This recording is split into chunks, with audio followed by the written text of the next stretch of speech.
Fala, turma! Tamo de volta, né? Tamo de volta com mais uma aula agora de Direito Constitucional. Ei, fica atento que esse assunto que nós estamos vendo é essencial para sua prova da polícia. Pô, como assim, professor? É essencial. Direitos e garantias fundamentais, está na ordem do dia e você precisa conhecer as regras. Na primeira aula nós já vimos alguns dispositivos do artigo 5º e agora a gente vai continuar. Olha aí na tela. Direitos e garantias fundamentais, direitos e deveres individuais e coletivos, agora parte 2, galera, parte 2. Então presta atenção aí, ó, presta atenção. Seguinte, olha, a gente estava vendo na última aula o seguinte, direitos e garantias fundamentais. Eu disse que esse tema ele tem direitos e deveres individuais e coletivos, né? Direitos sociais, direitos de nacionalidade, direitos políticos e partidos políticos. Aqui, para a gente dar uma retomada nesse tema, direitos e garantias fundamentais, vocês têm que saber algumas características dos direitos e garantias fundamentais aqui em Constitucional. Por exemplo, esses direitos ele têm a característica de serem históricos, historicidade, né? Como assim? Eles vão se acumulando ao longo do tempo. Universalidade, eles se aplicam a todo mundo. Limitabilidade ou relatividade significa que não tem direito absoluto, em alguns casos eles podem ser afastados. Concorrência significa que os direitos fundamentais eles podem se aplicar em determinadas situações ao mesmo tempo. Imprescritibilidade significa que os direitos fundamentais não prescrevem, a passagem do tempo não retira o direito do titular. Inalienabilidade significa que esses direitos eles não podem ser negociados de maneira monetária. E irrenunciabilidade. Você que é indivíduo, só pelo fato de ser indivíduo, na Constituição brasileira você já possui esses direitos fundamentais. Perfeito? E aí a gente tem, no inciso 13, o princípio da liberdade profissional. Presta atenção, olha o que diz a Constituição. É livre o quê?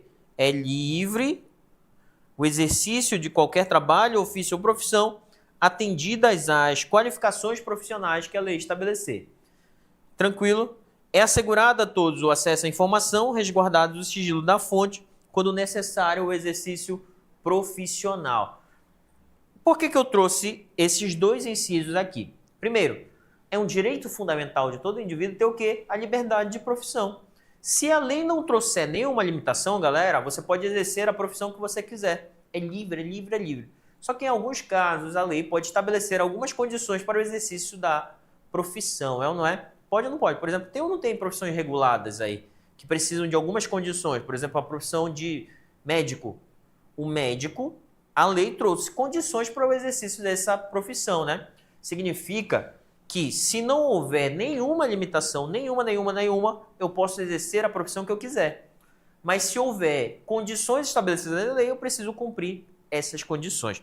O 14, inclusive, essa norma do inciso 13 é uma norma de eficácia que é contida. Significa que a Constituição ela é autoaplicável de maneira imediata, de maneira integral, mas pode vir uma lei infraconstitucional trazendo condições e eu tenho que respeitar as condições para o exercício da profissão. Presta atenção, o 14 diz assim, ó, é assegurado a todos o direito, o acesso à informação e resguardado o sigilo da fonte quando necessário. Necessário o quê?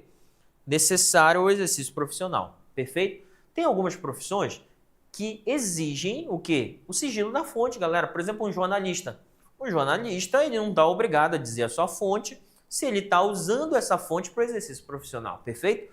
Só que é garantido o acesso à informação. Inclusive, se você tiver a possibilidade de exercer o seu direito à liberdade de expressão, você precisa fazer isso de maneira pública, né? Só que presta atenção, nesse tipo de caso, para o exercício profissional, é possível que a gente, né, estabeleça o sigilo da fonte. Por exemplo, não só jornalistas, psicólogos recebem informações, deputados, parlamentares recebem informações, por exemplo, eclesiásticos como padres recebem informações, né, lá no confessionário.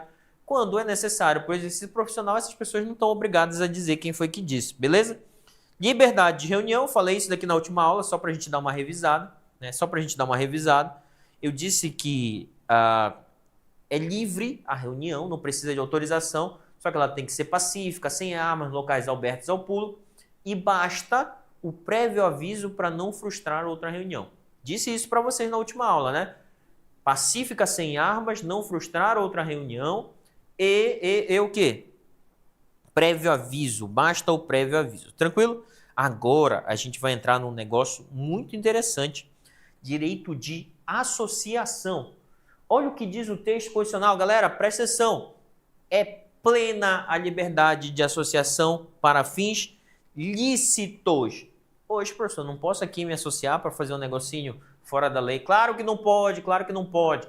Precisa ser fins lícitos. Se você exerce o direito de se associar, o que diabo é associar? Você não tem vínculo nenhum com uma pessoa. Aí, do nada, você resolve montar o quê? Um conjunto de pessoas com interesses comuns. Bora montar uma associação? Bora montar uma associação dos alunos do desafio? Bora, galera. Perceberam que vocês não tinham vínculo e por uma deliberalidade vocês escolheram se juntar de forma associativa com interesse comum? É isso a associação. Aí a associação, olha, é plena para fins o quê? Fins lícitos, beleza? Olha aqui, ó. É plena para fins lícitos. Vedada a de caráter paramilitar. Como assim, professor? O que é caráter paramilitar? Paramilitar, você não vai ser militar, sim ou não? Só que o militar, ele é instituído pelas regras do Estado. Agora, aqueles grupos que exercem, por exemplo, força militar, característica militar, mas em paralelo ao Estado, fora da lei, são paramilitares. Aqui no Brasil, de vez em quando acontece umas paradinhas dessa daí, né? Para fora do Brasil tem muito essa questão paramilitar, né? O que a Constituição está dizendo, olha, cara, quer se associar, o fim tem que ser lícito e não pode de caráter paramilitar. Olha aqui, ó. A criação de associação e na forma da lei de cooperativas independem de quê? Independem de autorização. Diz para vocês que para criar sindicato, para se reunir, não precisa de autorização, galera. Pode criar associação da maneira que quiser, beleza? E o Estado não pode interferir. Outra, dissociação de associação. Por exemplo, você se associou, né?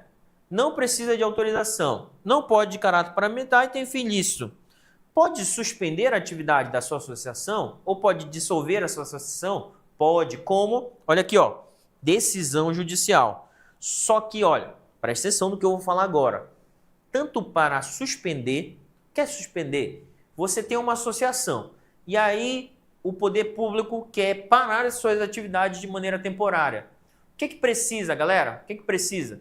Precisa de uma decisão judicial. Perfeito. Ah, o poder público ele quer o quê? Você está usando a sua associação para fins ilícitos. Ah, então ele quer o quê? Quer dissolver. Então precisa de quê? Também de decisão judicial. Só que presta atenção, dissolução não é mais, por exemplo, mais grave, ou seja, vai acabar com a associação. Não é mais grave, então essa decisão judicial, ela precisa do trânsito em julgado. Trânsito em julgado, beleza? Trânsito em julgado. Olha aqui, ó. Olha, trânsito em julgado. Tranquilo? Show de bola? Entendemos essa parte, olha. A associação só serve para fins lícitos, né? Fins lícitos, olha. Vedada de caráter paramilitar, independe de autorização, quando expressamente autorizada, podem representar seus associados. Ninguém pode ser obrigado a se associar ou permanecer associado. A associação é livre, galera. Livre associação. Imagina que você se associou ao clube de oficiais da Polícia Militar. Aí você disse, eu quero me associar. Livre, espontânea vontade. E aí você diz, eu não quero mais, quero sair. Alguém pode te obrigar a ficar? Não. É livre associação e também ninguém pode ser obrigado a ficar associado. Perfeito? E olha, o que mais cai em prova é essa parte da suspensão e da dissolução. Suspender e para dissolver precisa de decisão judicial. Só que para dissolver, a decisão judicial tem que ser com trânsito em julgado. Trânsito em julgado. Tranquilo? Tranquilo. Bora falar de direito de propriedade. Galera, você tem propriedade. Inclusive, o direito de propriedade é um direito fundamental. Presta atenção. Olha o que diz o texto. O 22 diz assim, ó. É garantido o direito de propriedade. Oxe, professor, e precisava a Constituição falar isso? Claro, claro que precisa a Constituição dizer, reafirmar algo que é óbvio, né? Olha, só que a sua propriedade atenderá à função social. Imagina que você tem um terreno, tem um sítio, e aí você deixa ele largado com cobra, com rato, barata, um monte de entulho, dá um monte de viciado, traficante, prostituição. Essa sua propriedade está cumprindo a função social? Claro que não, né? Claro que não. A função social é um limite ao exercício do direito de propriedade. E aí você precisa usar essa sua propriedade de uma maneira que ela não interfira no bem-estar social e que ela agregue ao bem-estar social. É ou não é? Por exemplo, se você usa sua propriedade para moradia, para produzir, né? Se você aluga, ofere renda, isso é cumprir a função social. Né? Perfeito? Tranquilo? Então isso é um limite ao exercício do seu direito de propriedade. Olha aqui, ó. Você pode perder a sua propriedade. Olha aqui, ó. A lei estabelecerá o procedimento para desapropriação. Desapropriar é o Estado pegar a propriedade que é sua e dizer, ei, agora é minha.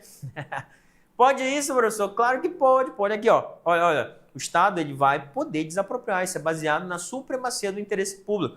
Qual é o fundamento da desapropriação? Olha aqui, ó. Olha.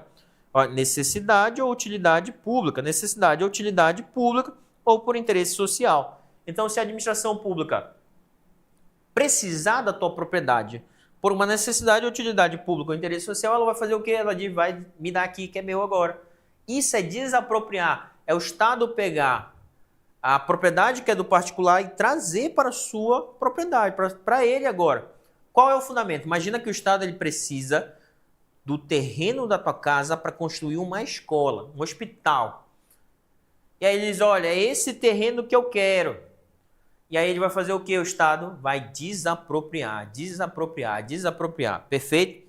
Qual é o fundamento da desapropriação? Necessidade, utilidade pública e interesse social. Só que presta atenção, o Estado não é ele que está precisando da tua propriedade.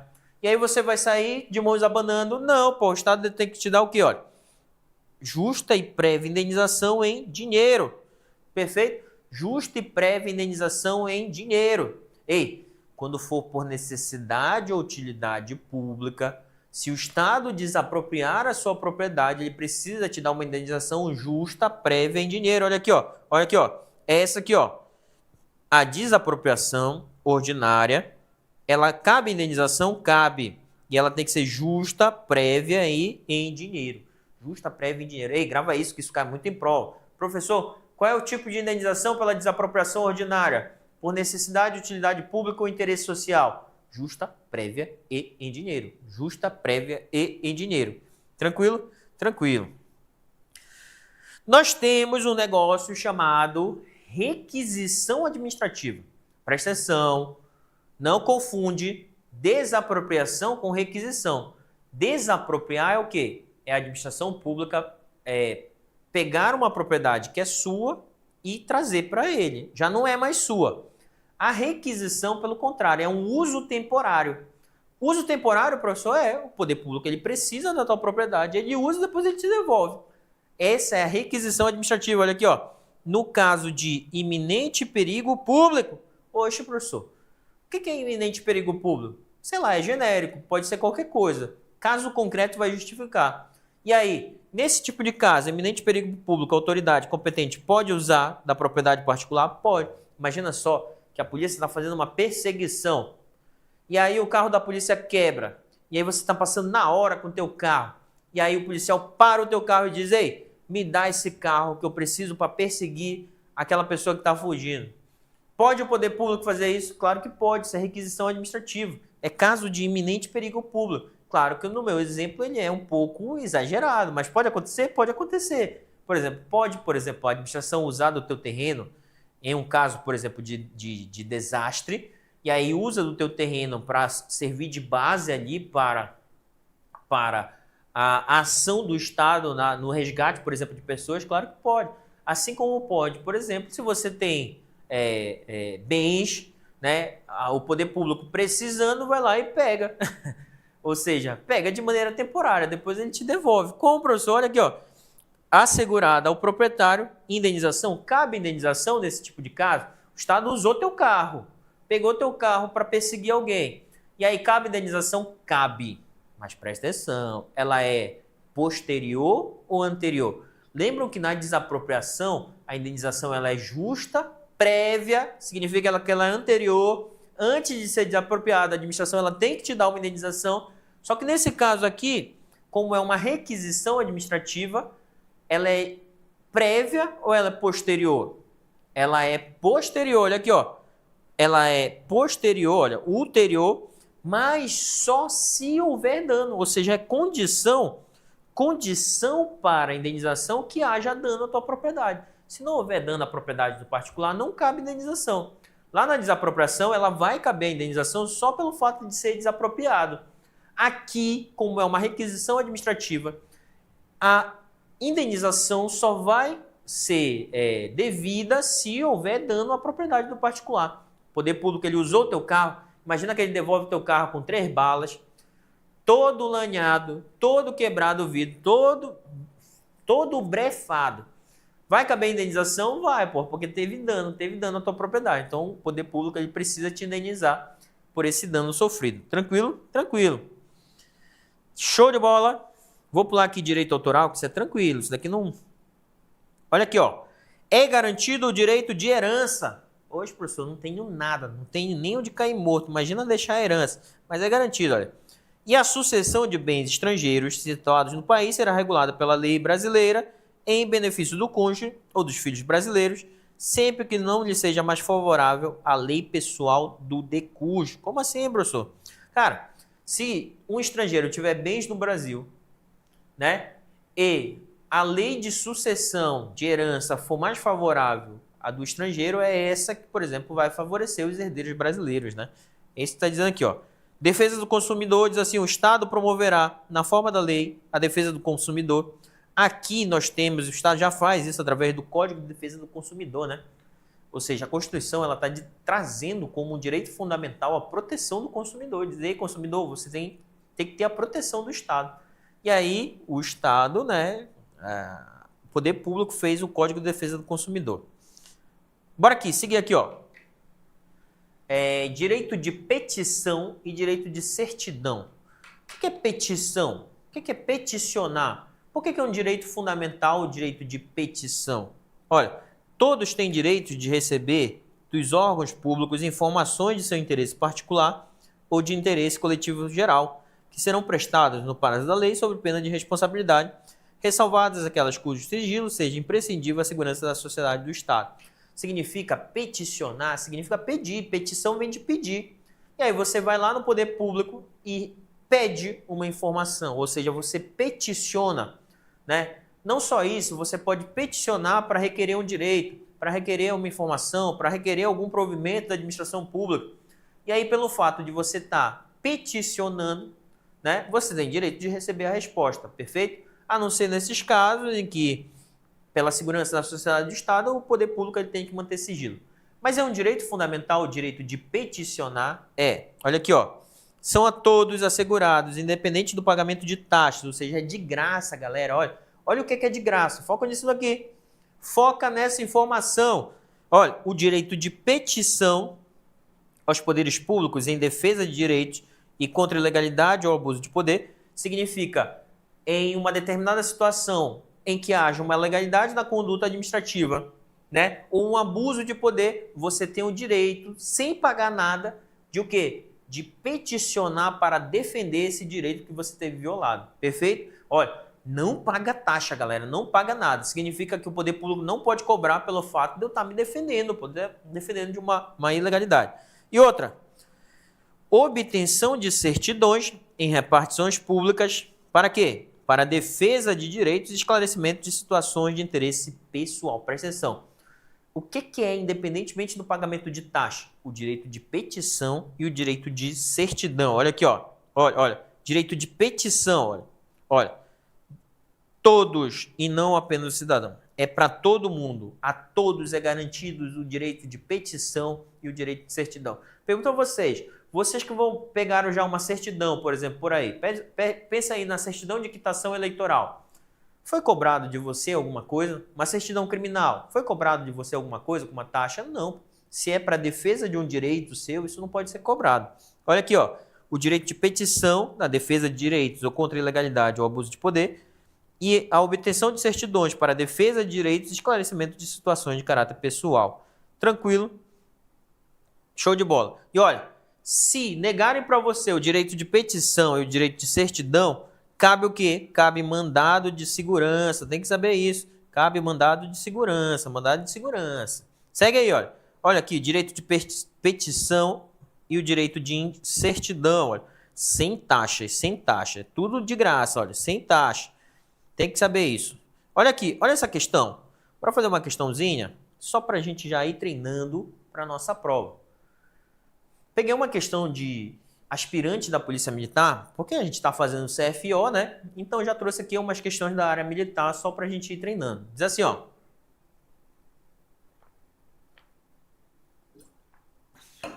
João, maior e capaz,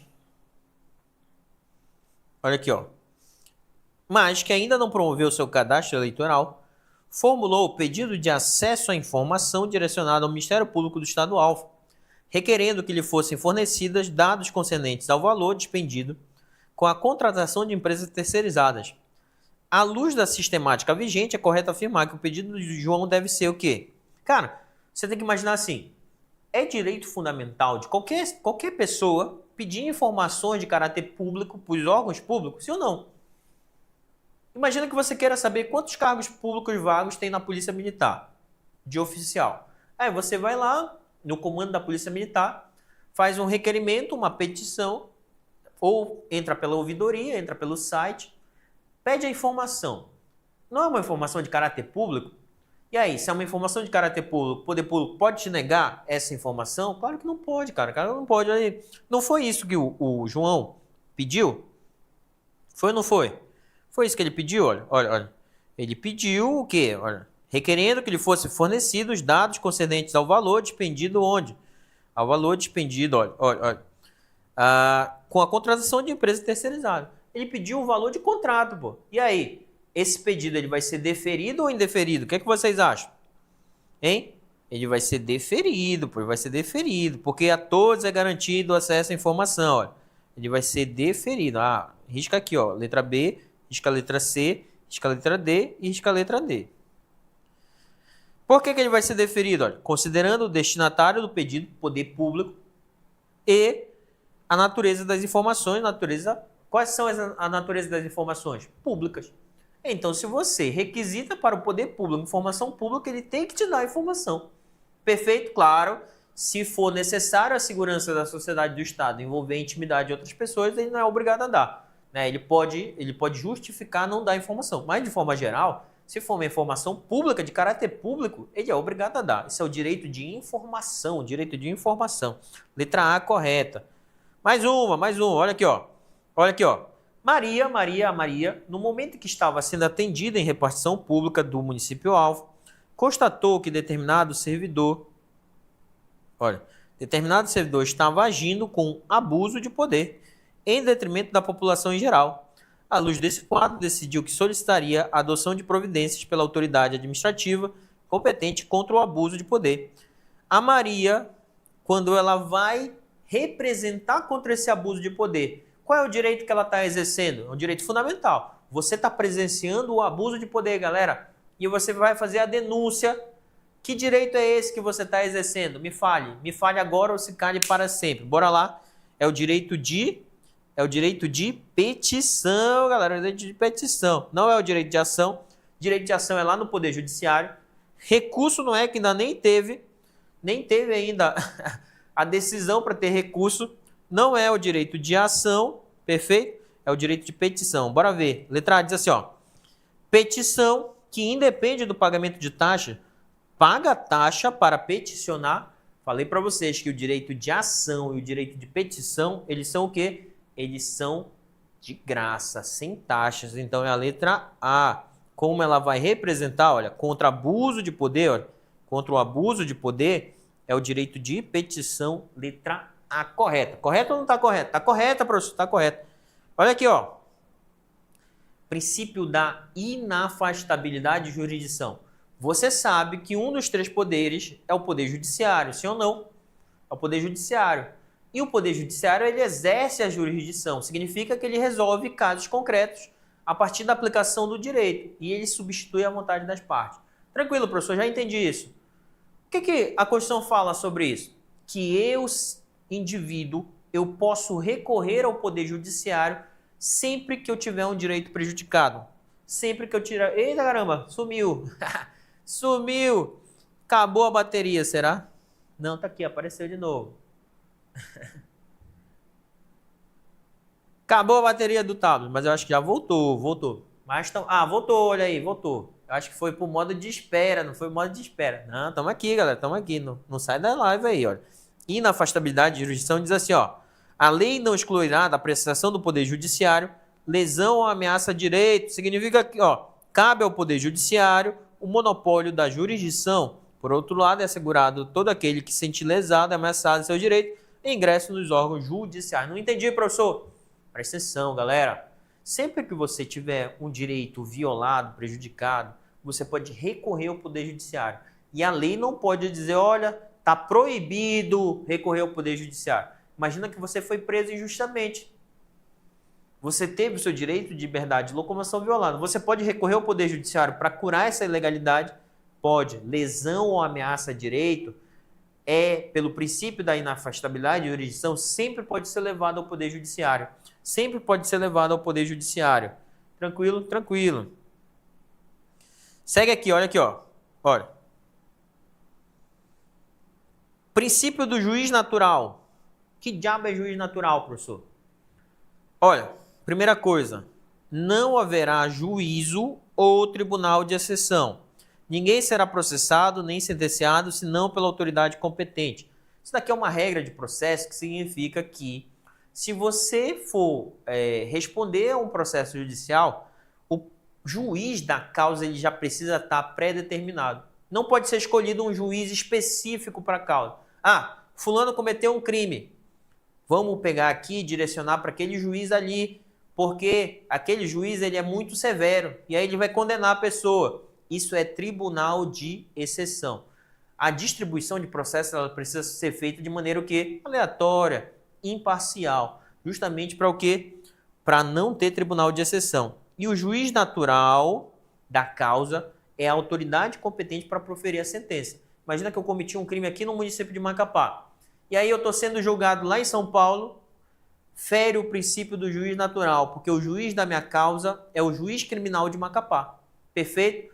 Então o juiz natural é aquele juiz responsável, juízo responsável por julgar a causa de maneira natural. Se eu tenho um direcionamento para outro juízo, eu firo o princípio do juiz natural e ainda crio um tribunal de exceção. Exceção. Tranquilo? Tranquilo, galera, tranquilo. O tablet hoje está querendo me apurrinhar aqui. Eu acho que ele acabou de vez agora. Agora foi. Agora a bateria levou o farelo.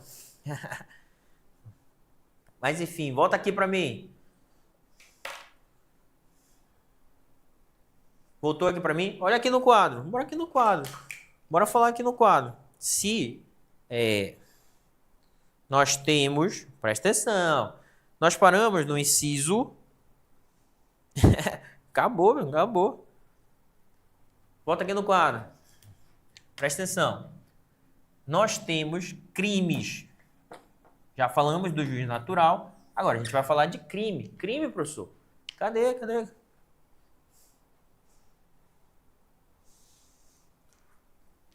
Crimes. Deixa eu ver se está aparecendo. Está aparecendo aí, eu? Não, tô de volta aqui, ó. Pensei que a câmera ia me acompanhar. A câmera não me acompanhou.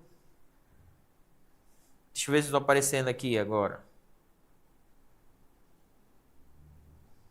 Problemas técnicos, mas estão ao vivo. Quem sabe faz ao vivo, né? Assim que o Faustão fala. Presta atenção. Você que está aí acompanhando, a gente vai falar de alguns crimes agora. Tô esperando o tablet voltar aqui, que é o tempo que ele volta. Voltou. Bora ver se ele voltou agora. Voltou. Voltou ou não voltou aí, galera?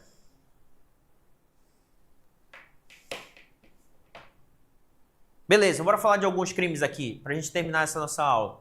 Tem alguns crimes que a Constituição trata como imprescritíveis e insuscetíveis de graça e anistia, e também ele trata como inafiançáveis. A gente precisa saber isso, beleza? Você sabe essa regra de crimes inafiançáveis, insuscetíveis de graça ou anistia e aqueles que são imprescritíveis? A gente precisa saber isso, a gente vai ver já já. Presta atenção. Lá no inciso 42 e inciso 44 da Constituição Federal, né? A gente tem a previsão normativa de tornar os crimes imprescritíveis e insuscetíveis de graça ou anistia. Acabou o tablet. Tem como colocar aqui para a tela? Aqui, ó. Colocar aqui para... Ah, a gente vai conseguir colocar agora, galera. Agora, olha aqui, agora. Acabou a bateria do tablet. Então, presta atenção. Tem alguns crimes que são imprescritíveis.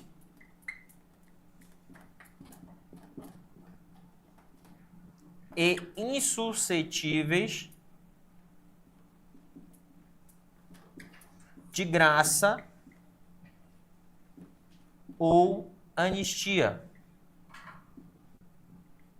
E nós temos alguns crimes que são o quê?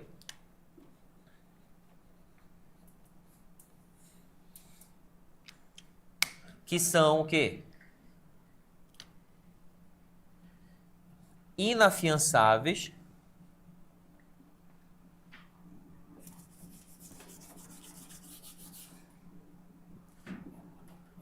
Inafiançáveis. Anota isso. E o quê? Insuscetíveis de graça ou anistia. Sabia que eu aposto, você que está aí agora, já que estamos aqui, eu aposto numa questão sobre esse tema aqui, ó. Crimes que são imprescritíveis e inafiançáveis e crimes que são inafiançáveis e insuscetíveis de graça ou anistia. Perfeito?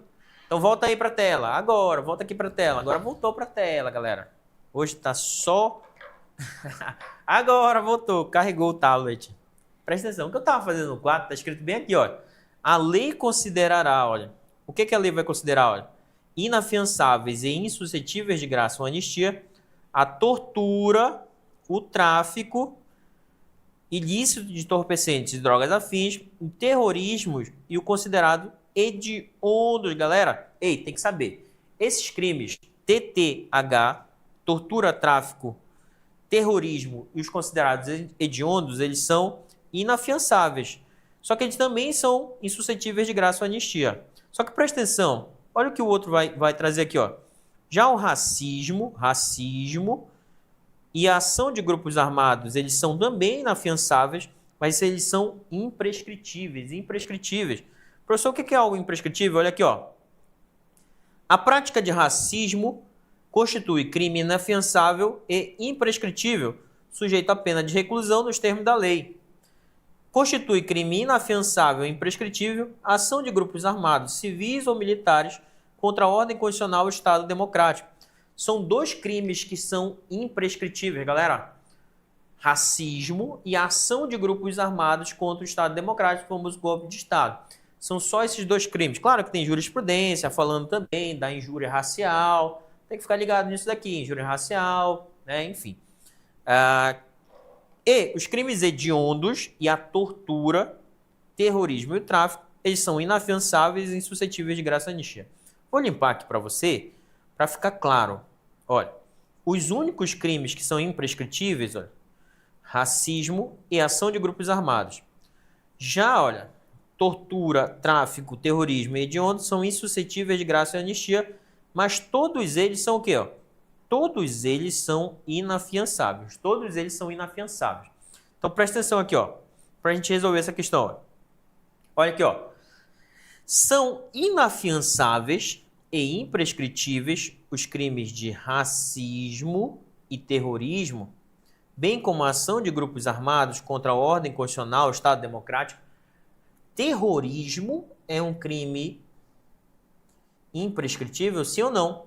Não. Os únicos crimes imprescritíveis são racismo e ação de grupos armados. Você grava assim, é o famoso ração. Ração, professor? Ração de cachorro, é? Ração de gato? É ração, vai gravar como ração. O que é o ração? Racismo e ação de grupos armados são os únicos dois crimes que são o quê, ó? Imprescritíveis, olha. Imprescritível é ração. Falou terrorismo, tá o quê? Tá errado. Ei, grava ração. Depois isso vai te salvar na hora da prova. Se não te salvar, eu mudo meu nome. Olha, vou fazer essa aqui pra gente fechar hoje. Diz assim, ó. São direitos e deveres individuais, sobre os direitos e deveres individuais e coletivos, considere. Olha aqui, ó. As entidades associativas têm legitimidade para representar seus filiados judicial ou extrajudicialmente, independentemente de autorização expressa por professor. Eu não lembro disso daí, ó. Olha aqui. No caso de iminente perigo público, a autoridade competente poderá usar da propriedade particular, assegurada ao proprietário indenização ulterior, mesmo que não haja dano. Não, tem que haver dano. A gente viu isso daqui, ó. Tem que haver dano. Se a 2 está errada, você elimina a letra A, elimina a letra B, elimina... a letra A e a letra B, já deu para eliminar. Olha a terceira, diz assim, ó. A prática de racismo constitui crime inafiançável e imprescritível, sujeito a pena de reclusão nos termos da lei. A terceira está correta. Se a terceira está correta, você elimina essa e elimina essa, galera. Hoje, professor, então é a terceira e a quarta, é ou não é? A terceira, eu trouxe essa questão justamente para mostrar, ó. A prática de racismo constitui crime inafiançável e imprescritível, sujeito à pena de reclusão nos termos da lei, corretinho. Isso daqui é um mandado de criminalização que a Constituição faz para o crime de racismo. A quarta diz assim, ó. As presidiárias serão asseguradas as condições para que possam permanecer com seus filhos durante o período de amamentação. Correta, letra C. C de o quê? C de contra-cheque que você vai ter quando ser aprovado no concurso público do CFO. Então, continua aqui no desafio, galera. Problemas técnicos hoje não podem tirar o nosso foco. Então, semana que vem, a gente vai ter outra aula de constitucional. Então, fico por aqui. É um prazer sempre estar aqui no desafio. Assistam às aulas dos outros professores, às aulas anteriores, revisem a nossa disciplina, porque a prova está chegando e a gente precisa focar bastante. Então, qualquer coisa, estou à disposição de vocês e a gente vai se falando, galera.